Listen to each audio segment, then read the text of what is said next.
Terima kasih buat kamu yang udah mau ngurusin anak-anak aku. Hai, aku Vianti Desti. Aku single, anak aku 4. Saat kamu susah, saat kamu ingin apa-apa, minta apa-apapun, aku turutin loh. Tapi kenapa saat aku hancur, gak ada yang bisa nolongin aku? Orang tuaku sudah tua, sakit-sakitan. Dan keluargaku, mana pernah aku dari dulu ngerepotin keluarga. Gak pernah sama sekali. Apa ada yang mau bantuin aku, nolongin aku? Saat aku jaya, aku bisa berbagi, membantu semuanya. Orang meminta tolong pun aku bantu. Sampai diri kamu sendiri pun minta keinginan kamu, aku turutin. Tapi kenapa aku dikasih yang luar biasa dari kamu, yaitu hutang? Kenapa hutang itu harus aku yang bayar? Gak adil kan namanya? Hutang itu harusnya kamu yang bayar dong.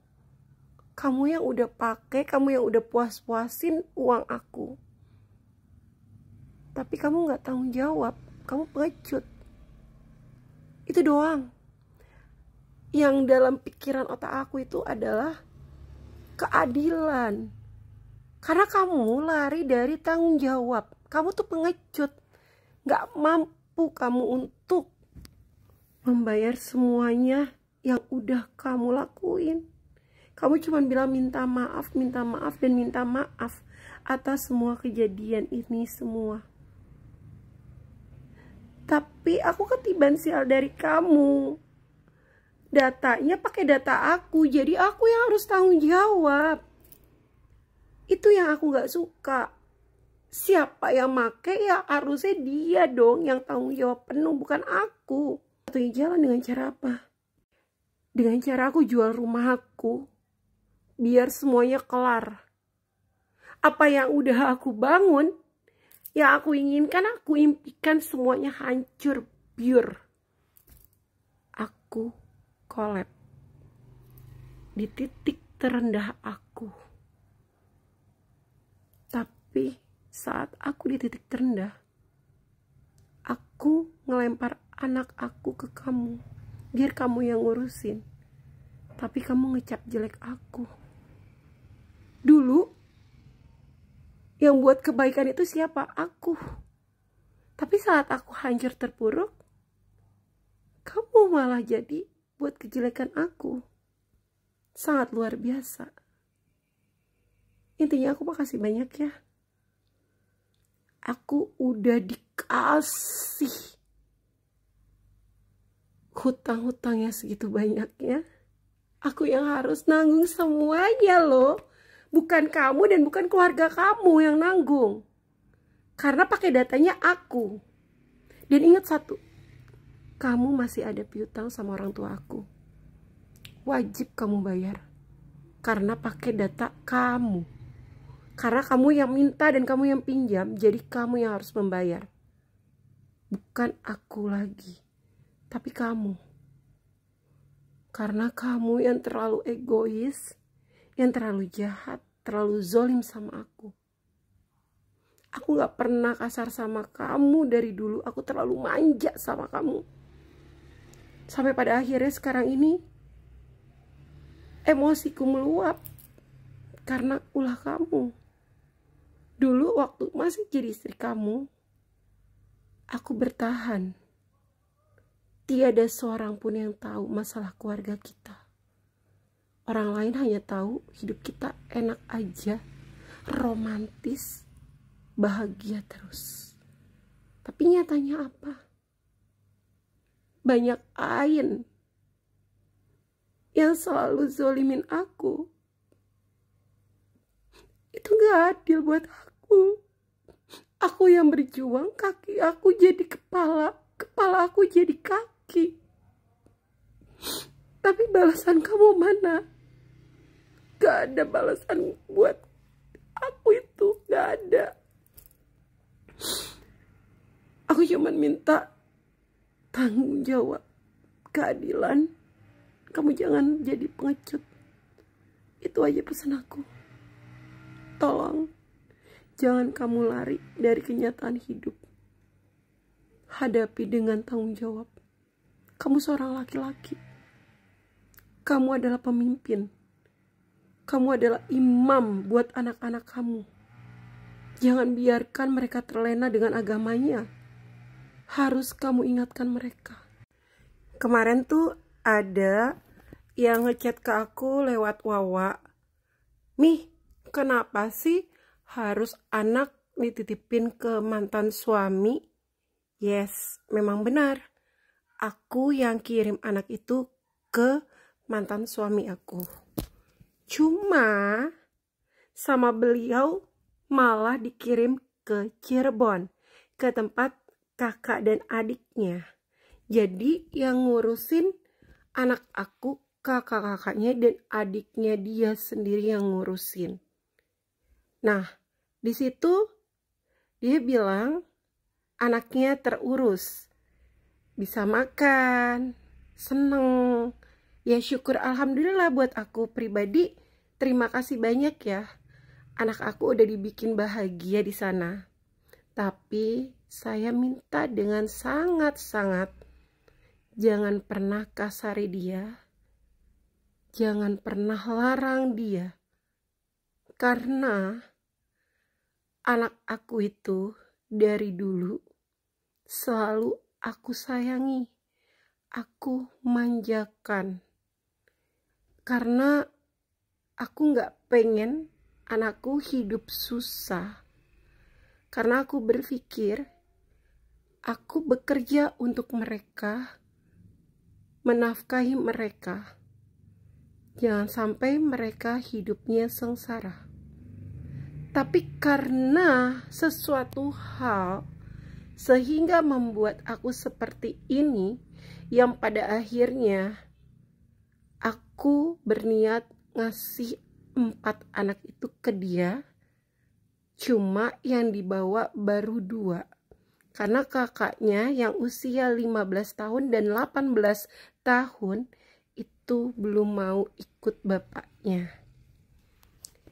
Karena bagi aku tuh dia bilang katanya sudah punya pasangan. Dan dia bilang ke anak aku dan ke aku juga katanya lagi ngumpulin uang buat beli rumah. Wow, hebat sekali ya. Anda yang bersalah, seharusnya Anda yang bertanggung jawab. Seenggak-enggaknya jangan beli rumah dulu. Pikirkan bayar hutang dulu, lunasin.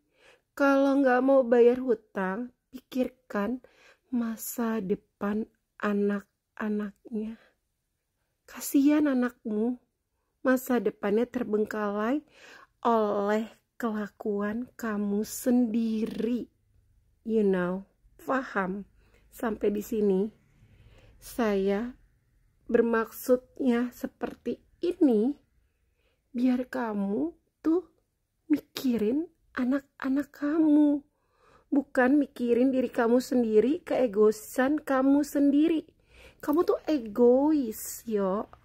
Aku tahu kamu.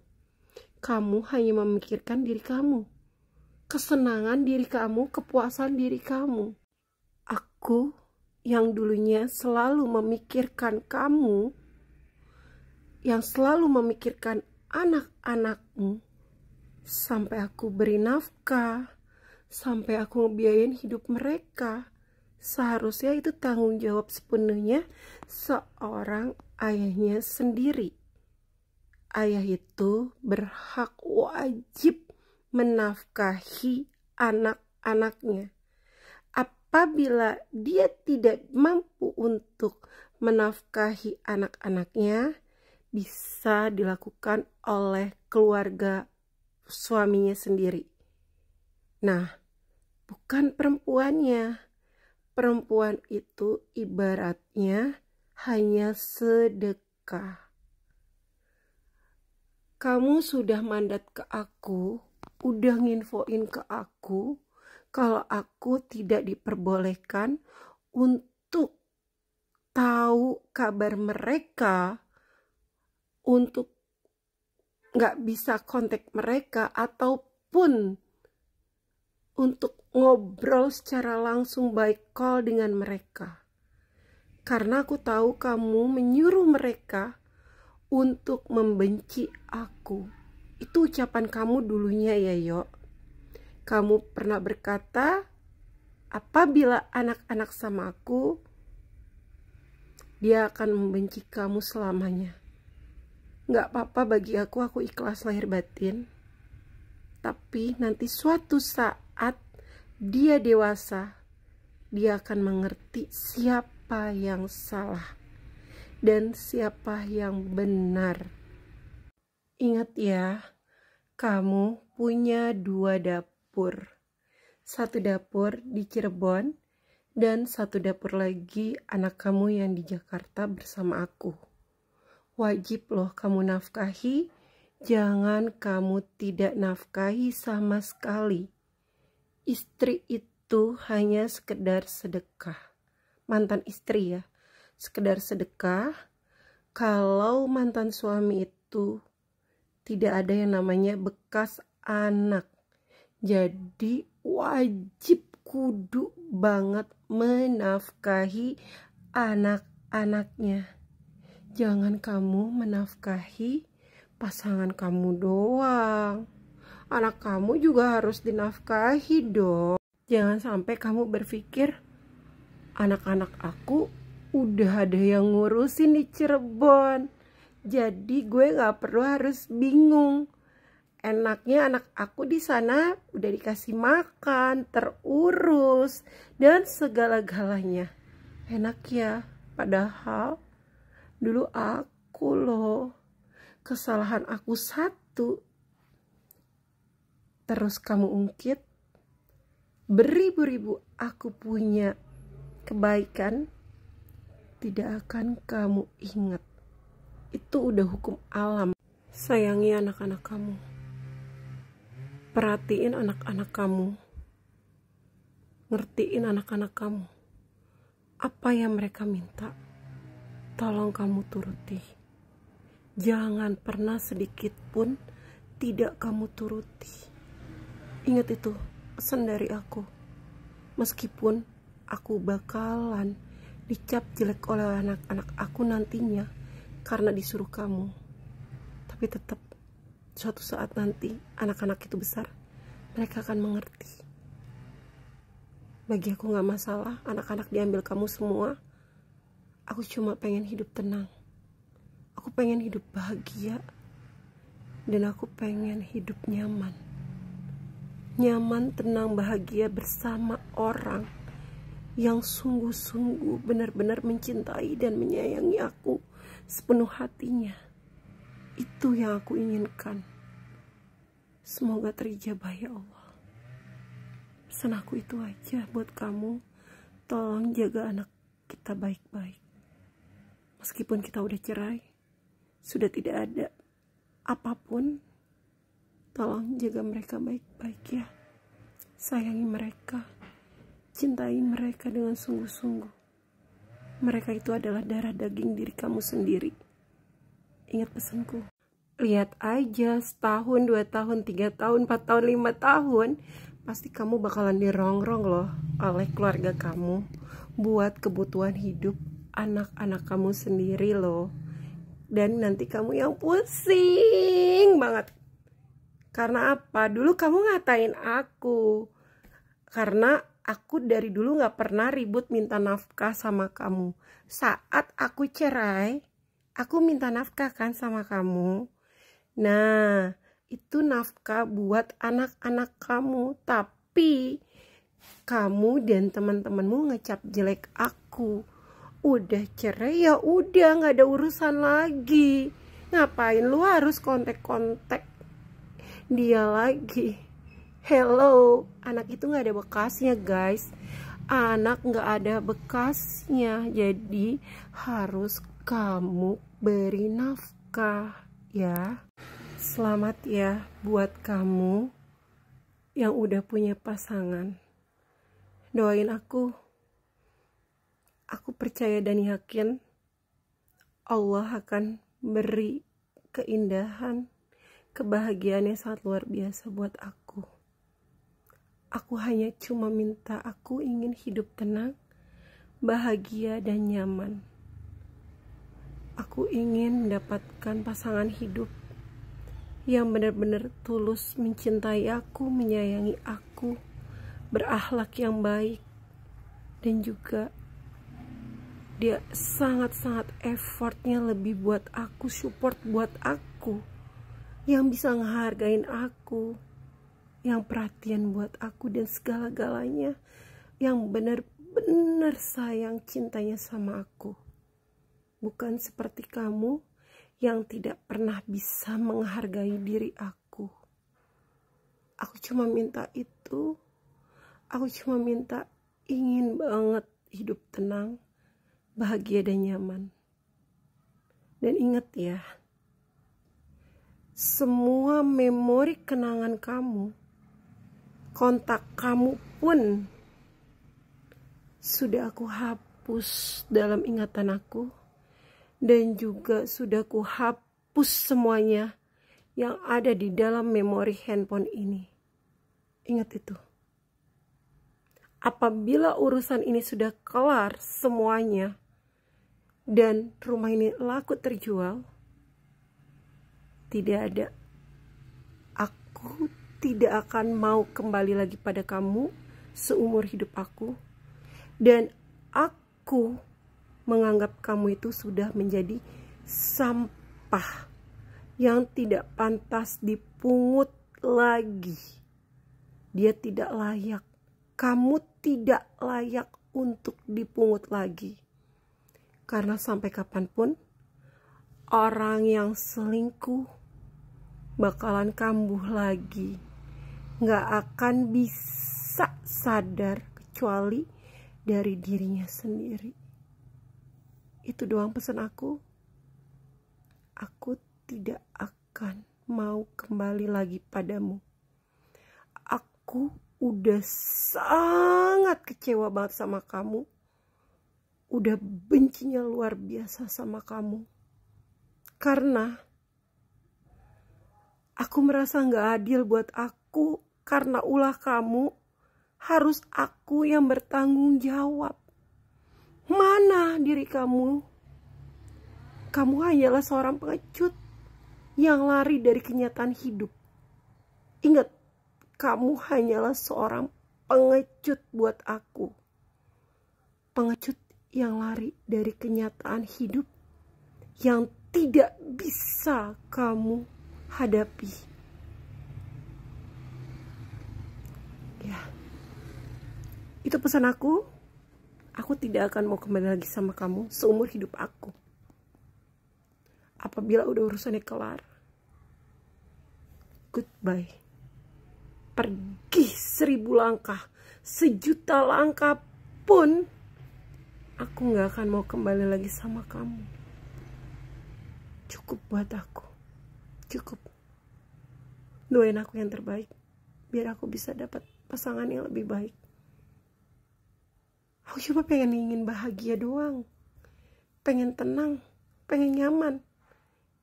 Jangan aku terus yang harus berjuang dalam hidup. Aku cuma pengen nikmatin kebahagiaan, ketenangan. Nikmatin hasil dari nafkah, tanggung jawab pasangan aku. Aku ingin banget ngerasain. Gak seperti kamu yang tidak pernah peduli sama aku dari dulu.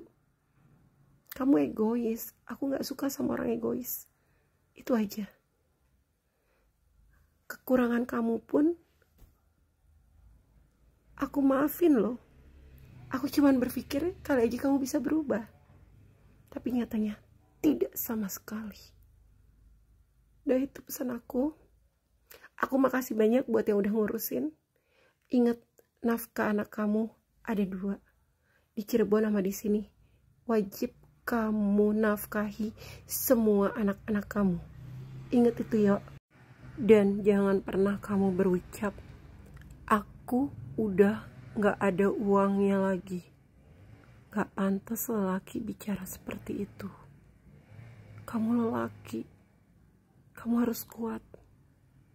Kamu harus mampu, harus bisa ngurus anak-anak kamu.